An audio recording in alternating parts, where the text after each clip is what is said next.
The water in the copper vat had turned the color of twilight.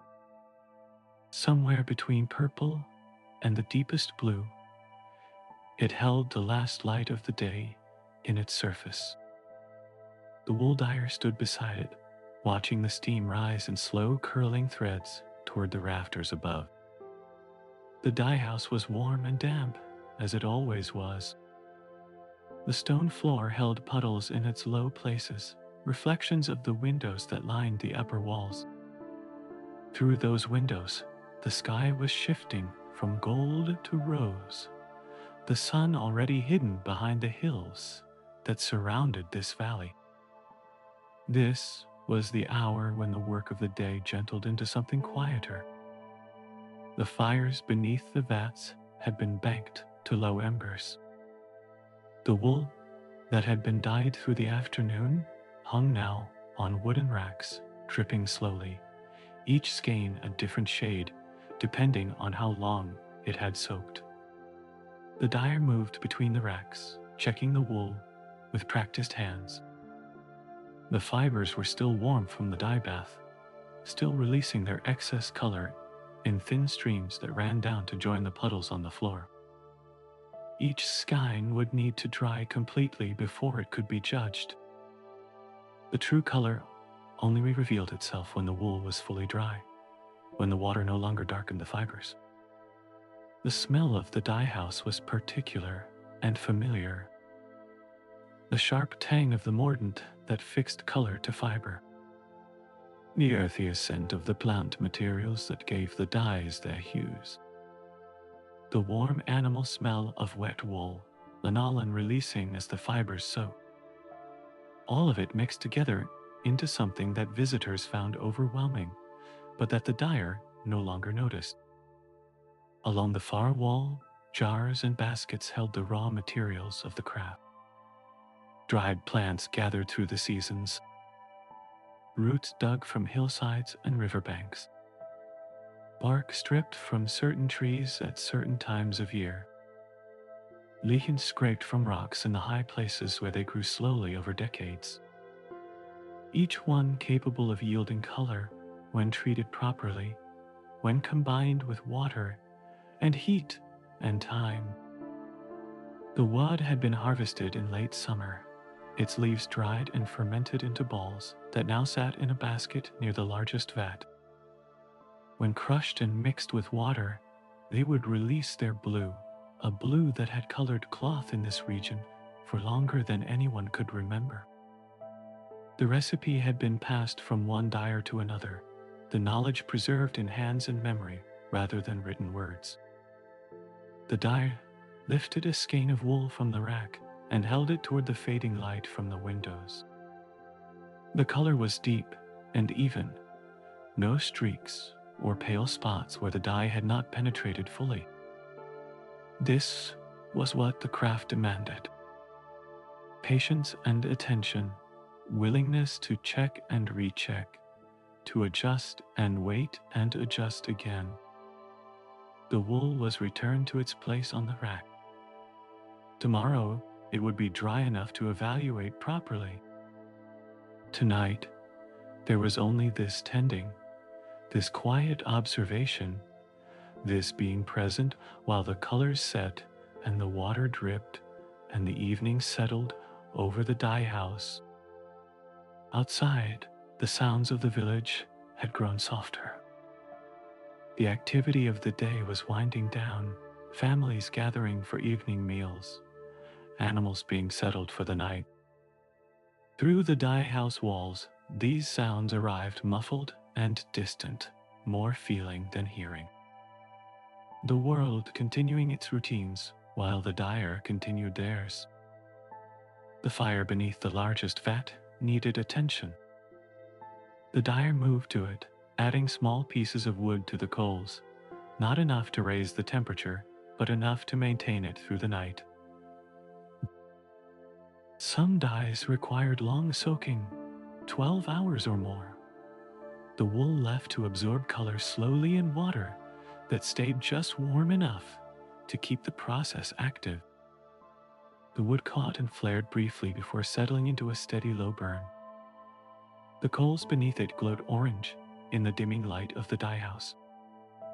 Heat radiated outward, pushing against the cooling air that seeped in through gaps in the old stone walls. This building had been a dye house for generations. The stones themselves seemed stained with color, the walls showing traces of blue and red and yellow, where splashes had dried over decades.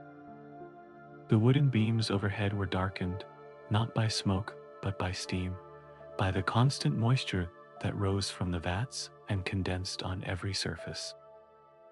The dyer had learned the craft here as a young person watching an elder work. The same vats, the same fire pits, the same racks for drying. The knowledge had passed without formal instruction, simply absorbed through years of presence, of watching and helping and eventually doing.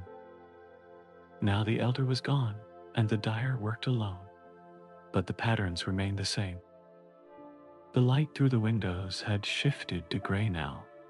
The colors of sunset faded to something neutral and soft. Soon it would be dark, and the dye house would be lit only by the glow of the fires beneath the vats. But that was enough. The work that happened at night required no bright light, only warmth and patience and occasional attention.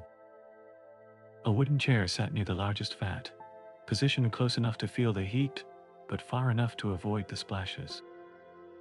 The dyer settled into it, the body grateful for rest after hours of standing and lifting and carrying. The chair was old, its joints loose but still holding, its seat worn smooth by countless evenings just like this one. From this position, the whole dye house was visible. The row of drying racks with their hanging skeins. The smaller vats along the side wall, each one a different color, each one at a different stage of the process. The baskets and jars of materials waiting to be used. The tools hung on pegs, paddles and poles and the long wooden sticks used for lifting wool from the hot water. Everything in its place. Everything ready for the work of the next day, which would be much like the work of today, which had been much like the work of yesterday. The rhythm of the craft was seasonal in its larger patterns, but daily in its repetitions. Soak and dye, and rinse and dry. Again and again, the same steps yielding colors that were always familiar and always slightly new. The wool in the largest vat needed to be stirred. The dyer rose from the chair and took up one of the long wooden poles, lowering it into the purple water. The motion was slow and steady, turning the wool without agitating it too much, ensuring that every fiber received equal exposure to the dye. The water resisted slightly, thickened by the dissolved color, and then yielded as the wool moved through it. The steam that rose from the vat smelled of the elderberries that had given this batch its purple. They had been gathered in the autumn, dried and stored until needed. Now their color was releasing into the water, transferring to the wool that absorbed it fiber by fiber. By morning, the skeins would be a deep purple, the color of bruises, the color of storm clouds, the color of sleep. The stirring complete, the pole was set aside and the dyer returned to the chair. Outside the windows, the first stars were becoming visible, or would have been if the sky had been clear. Tonight, it was overcast, the clouds low and heavy with moisture that might become rain before dawn. The dye house would feel different in rain, the sound of water on the roof adding another layer to the constant dripping within. The fire crackled softly beneath the vat. The wool dripped on its racks. The puddles on the floor reflected the dim glow of the coals. Everything was as it should be, as it had been on countless evenings before, as it would be on countless evenings to come. The hands of the dyer rested on the arms of the chair, still showing traces of the work of the day. The purple had gotten into the creases of the palms, under the edges of the nails. It would fade in time, washed away by the handling of other colors, replaced by blue or red or the yellow of goldenrod. The hands of a dyer were never truly clean, always marked by the most recent work. This was not a burden but a badge. The colors told a story, showed what had been done, recorded the passage of working days. Other villagers could look at those hands and know that the wool they ordered would be dyed with care, with attention, with the knowledge of generations of practice. The evening deepened around the dye house. The gray light from the windows faded to darkness, and the glow of the fires became the only illumination. The shapes of the drying racks became silhouettes, the hanging skeins visible only as darker forms against the shadows. But the dyer did not need to see them clearly. The hands knew where everything was. The feet knew the path from chair to vat to fire pit to door. Water dripped from the drying wool. The fire murmured beneath the vat. The steam rose and curled and disappeared into the darkness above. And the dyer sat in the old chair, watching the coals pulse with their slow red glow, feeling the warmth against tired muscles, breathing the familiar air of the dye house. There was nowhere else to be. Nothing that required attention beyond these walls. The village slept or prepared for sleep. The fields lay fallow in the winter darkness. The roads were empty of travelers. Only here, in this warm, damp space, was their wakefulness. Only here was their work still happening, even if that work was merely waiting, merely watching, merely being present while the dye did what dye does. The wool in the vat needed stirring again. An hour had passed, perhaps more. Time moved strangely in the evening dye house, marked not by clocks, but by the rhythm of the craft. The dyer rose and took up the pole again, the motion automatic, the body moving without the mind needing to direct it. The water had darkened since the last stirring. More color had been released from the berries, more absorbed by the wool. The purple was deeper now, richer, closer to the final shade it would achieve by morning. The pole moved through the water in slow circles, turning the skeins gently, ensuring even coverage. This batch was promised to a weaver in a nearby town. She would use it to create cloth for winter garments, cloaks and shawls that would keep their wearers warm through the cold months ahead. The purple would be worked alongside other colors, creating patterns that the weaver carried in her own memory as the dyer carried the recipes for dyes. The craft connected to other crafts. The sheep that grew the wool, the spinners who made it into yarn, the dyers who gave it color, the weavers who turned it into cloth, the tailors who shaped the cloth into garments, each one dependent on the others, each one part of a chain that linked raw material to finished goods. The dyer did not often think about this larger pattern. The focus was here, on this vat, on this wool, on this particular shade of purple. But sometimes, in the quiet of the evening, the awareness arose of being part of something larger, of hands at other workbenches doing other kinds of work, all of it connected by the thread of need and skill. The stirring complete, the pole was returned to its place.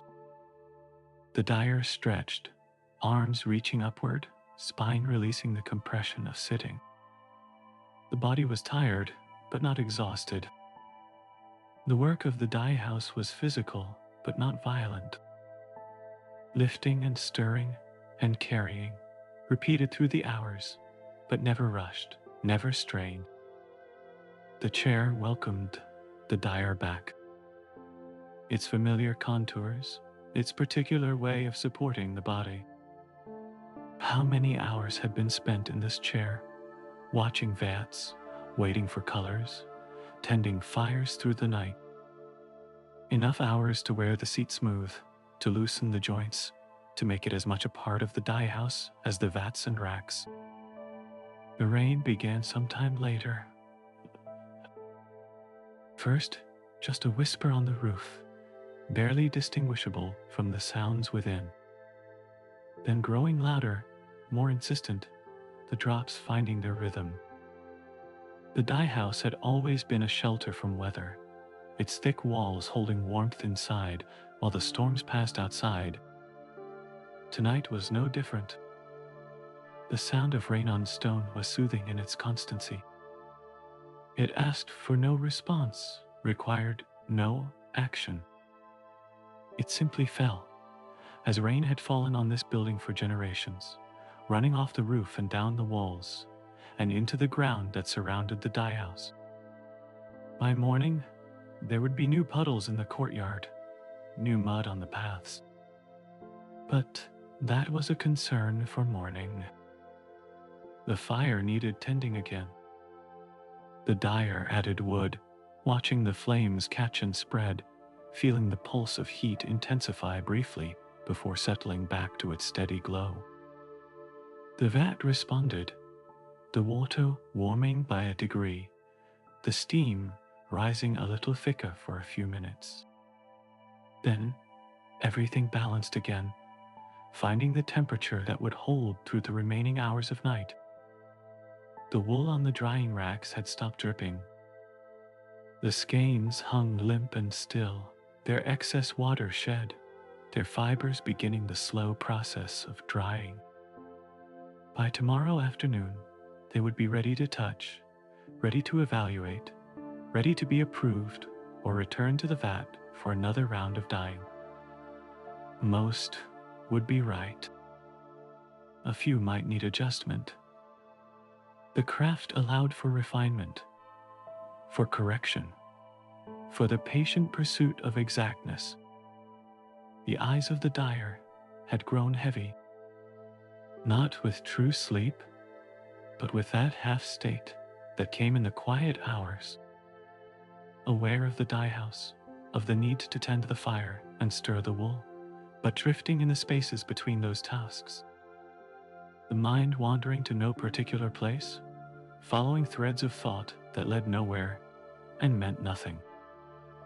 This was the texture of the night shift.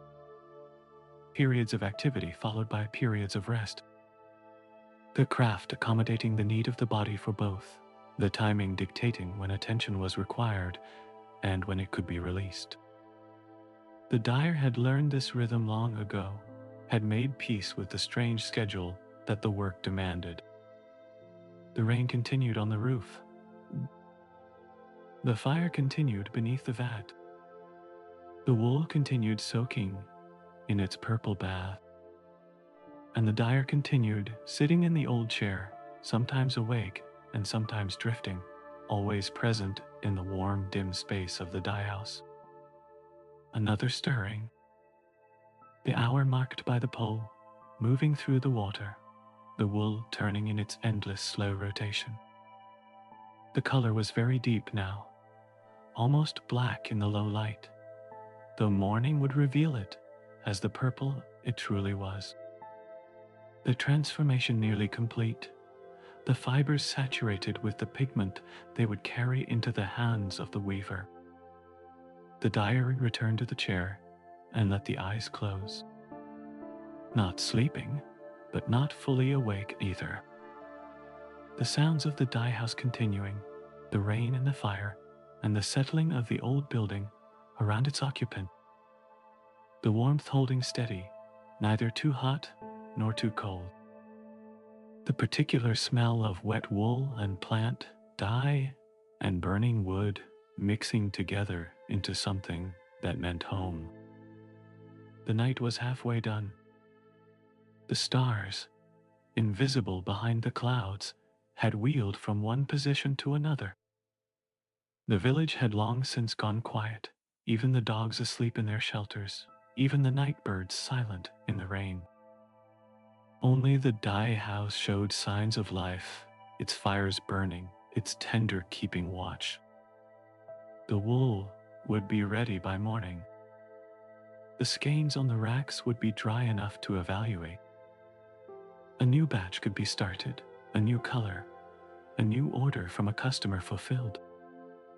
The cycle that never ended, that simply repeated in variations, the same work with different materials, producing different results. But that was tomorrow.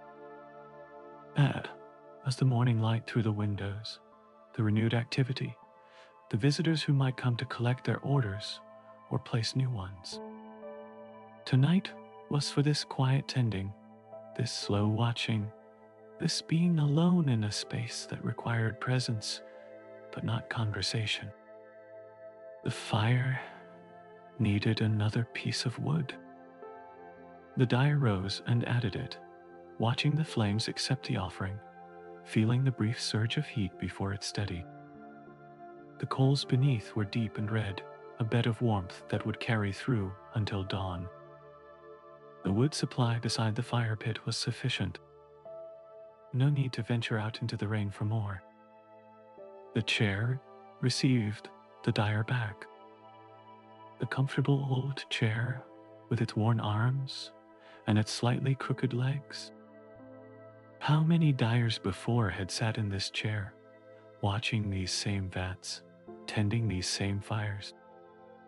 The craft passed down through generations, the knowledge living in the building itself as much as in the hands that worked within it.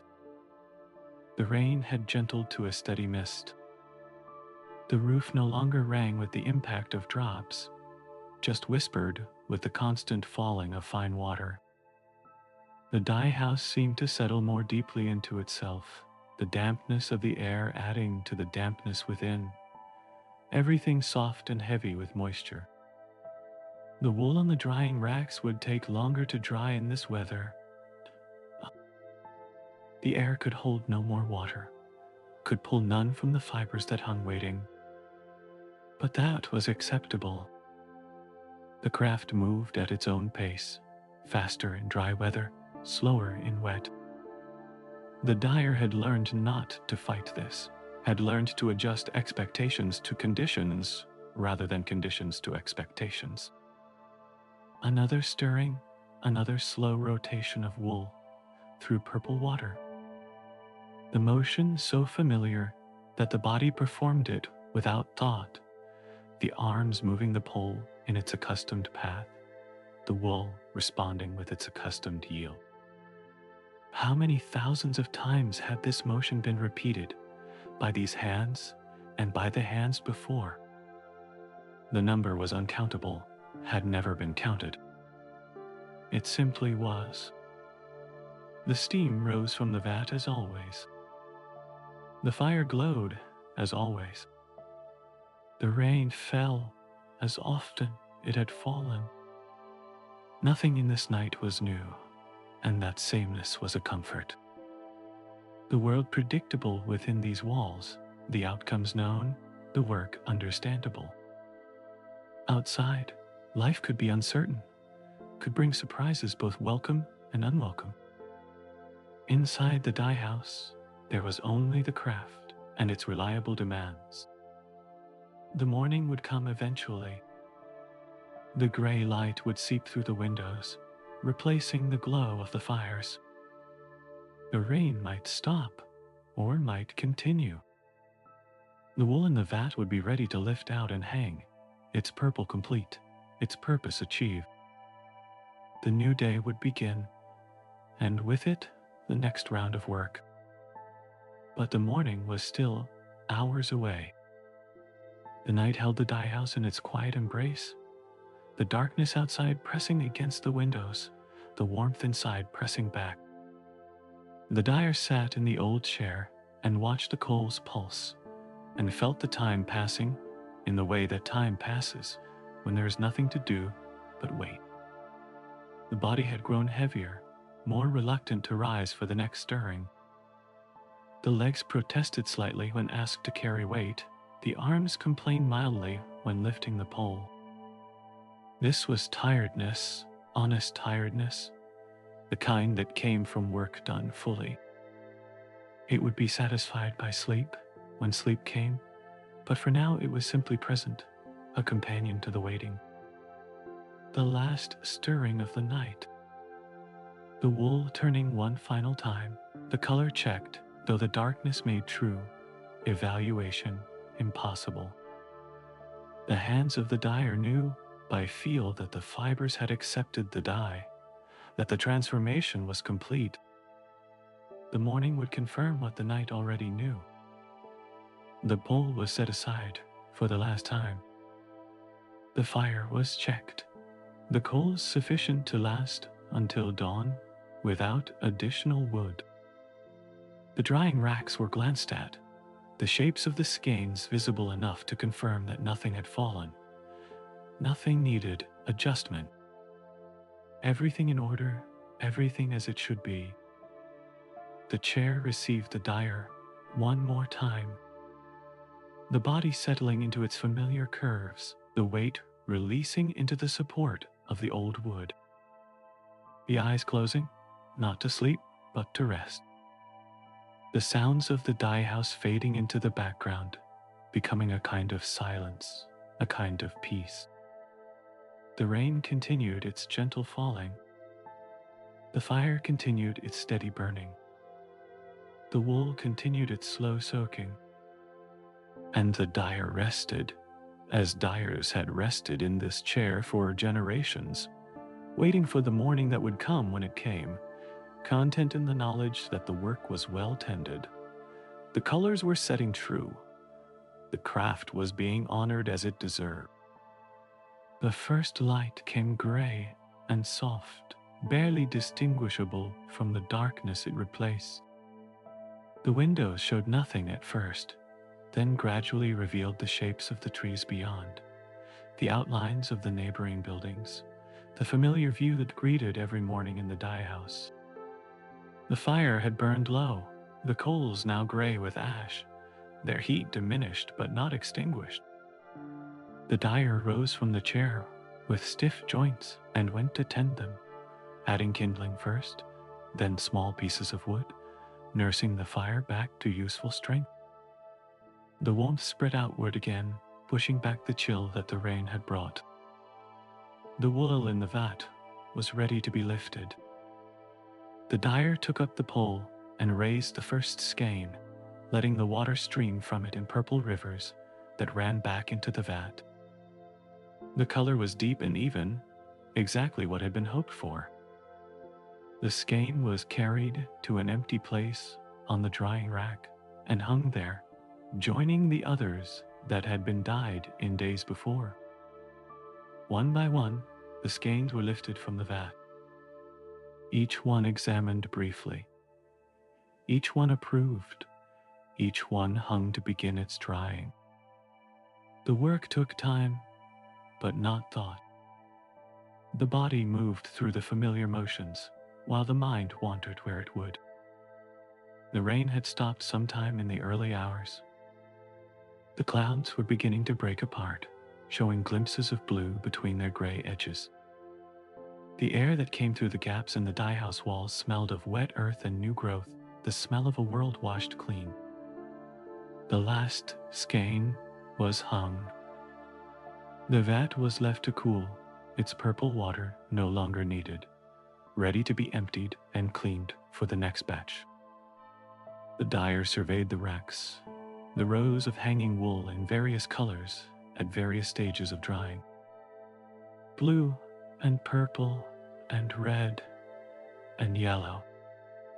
The colors of the craft, the colors that would become cloth, the colors that would warm bodies through the winter ahead.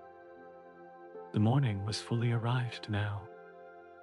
The light through the windows was bright enough to show the true shades of the drying wool. The purple was exactly right, neither too red nor too blue, exactly the elderberry shade that the weaver had requested. The work was good.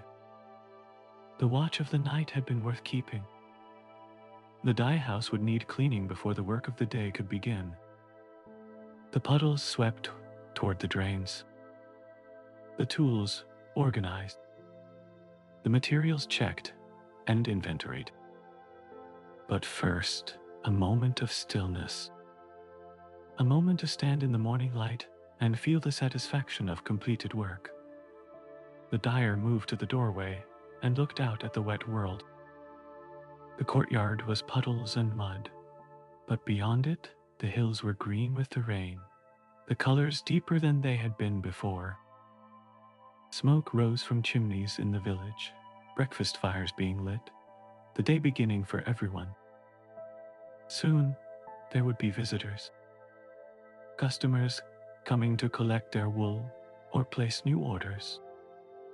Neighbors passing by with questions or requests. The solitary work of the night would give way to the social work of the day. But for now, for this moment, there was just the dyer and the dye house and the morning. The air was cool and fresh. The smell of rain mixed with the smell of the dye house, plant dye and whetstone, and the particular sweetness of the morning after a storm. The dyer breathed it in, filling the lungs with it, letting it clear the heaviness of the watch through the night. The wool hung on its racks, the colors deepening as they dried. The fire burned steadily beneath the empty vat. The tools waited for the use of the day. Everything ready, everything in its place, everything as it had been and would be. The dyer turned back inside, leaving the doorway open to let the fresh air enter. The cleaning could begin now. The preparations for the work of the day. The endless cycle that was not burden but purpose, not repetition but ritual. The craft continuing as it had continued, as it would continue, in this old stone building where colors were born from plants and patience. The skeins dripped slowly on their racks. The puddles reflected the morning light. The dye house settled into its daytime rhythm, different from the night but connected to it, each phase necessary for the other, the work unending and complete in every moment. The dyer began to sweep, the broom moving across the wet stone floor, pushing water toward the drains, clearing the space for the day ahead. Simple work, honest work, the kind that left no room for worry or regret. Just the motion of the broom, the sound of water moving, the light growing stronger through the windows. The morning continued to unfold. The clouds continued to break apart. The village continued to wake. And in the dye house, surrounded by colors born from the patient work of the night, the dyer continued the craft that had been learned here, that would be passed on from here, that gave meaning to the hours and purpose to the hands. The work was never done because the work was the doing itself. The colors were never finished because new colors were always needed. The dye house was never empty because the craft filled it completely. And the dyer was never alone because the generations of dyers before were present in every motion, every recipe, every skein that emerged transformed from the vats. The morning sun broke through the last of the clouds. It fell through the windows and lit the hanging wool, the purples and blues and reds glowing in its warmth. The water on the floor reflected the light, multiplying it, filling the dye house with a brightness that seemed almost celebratory. The sweeping continued. The water continued to drain. The fire continued to burn. And the day stretched ahead, full of the work that was waiting, the colors that were needed, the craft that asked only to be practiced with patience and care. The dyer paused in the sweeping to look at the light on the wool. The colors were beautiful. They were always beautiful, no matter how many times they were seen. The transformation from raw fiber to dyed skein never lost its wonder, never became merely ordinary. This was the gift of the craft, the reward for the long nights and the tired muscles and the hands stained with pigment. The broom resumed its motion. The work continued. The morning continued. And somewhere in the village, people were beginning to think about the wool they had ordered, the colors they would receive, the garments that would keep them warm. They did not think about the dyer who had watched through the night, who had stirred the vats and tended the fires and waited in the old chair for the colors to set. That was as it should be. The craft did not ask for recognition. It asked only to be practiced, to be passed on, to continue. The dyer understood this and accepted it. The work was its own reward. The colors were their own meaning. The watch of the night was its own purpose. The dye house was clean now. The floor swept, the tools organized, the preparations of the morning complete. The work of the day could begin whenever the dyer chose to begin it. But first, perhaps, a moment more of rest. A moment to sit in the old chair, to feel the warmth of the fire, to look at the colors hanging on the racks. Chair welcomed the dyer back. Its familiar shape, its worn surfaces, its particular way of holding the body. The eyes could rest on the wool, on the purple that had been achieved through the long watch of the night. The satisfaction of good work, of colors well set, of craft properly honored. The morning continued around the dye house. The village continued its waking. The world continued its turning. And the dyer sat in the old chair, surrounded by colors, warmed by the fire, at peace with the work and the waiting and the patient practice of an ancient art.